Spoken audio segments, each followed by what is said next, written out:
China has three weapons that can strike anyone, anywhere. First, the DF-27 hypersonic missile, Mach 10 7,680 miles per hour, from Beijing.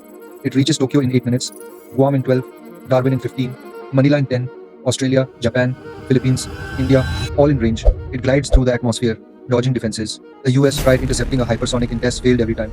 Russia has them. China has 600. Nobody can stop them. Second, the SC-19 anti-satellite killer. In 2007, China destroyed a satellite in space, proved it works.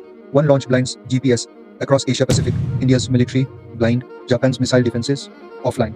Australia's navy no communications. Philippines dark. This isn't just American satellites. Everyone's vulnerable. China controls space access for the entire region. No satellites means back to fighting like it's 1940. Third, the DF-21D carrier killer.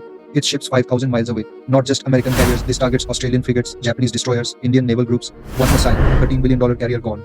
China's message: your ships aren't safe anywhere in the Pacific or Indian Ocean. Russia's watching. They're building similar weapons. The world's navies spent 80 years perfecting carriers. China made them obsolete overnight. Here's the nightmare.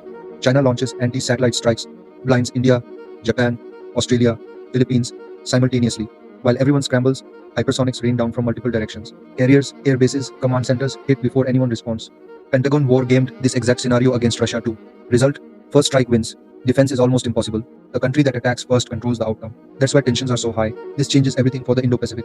Japan's rearming, biggest military build-up since World War II. Australia buying nuclear submarines. India testing hypersonics. Philippines letting US back into bases. Everyone's preparing because China's message is clear. We can reach you, you can't defend, and we'll strike first if needed. Russia's doing the same in Europe. We are watching the biggest arms race since the Cold War, except now the weapons actually work. This is Crack It Global, where we decode the geopolitics and military strategies they don't want you to understand. If you found this valuable, follow for daily breakdowns of what's really happening in global power dynamics. Drop a comment with your thoughts. I read every single one. See you in the next one.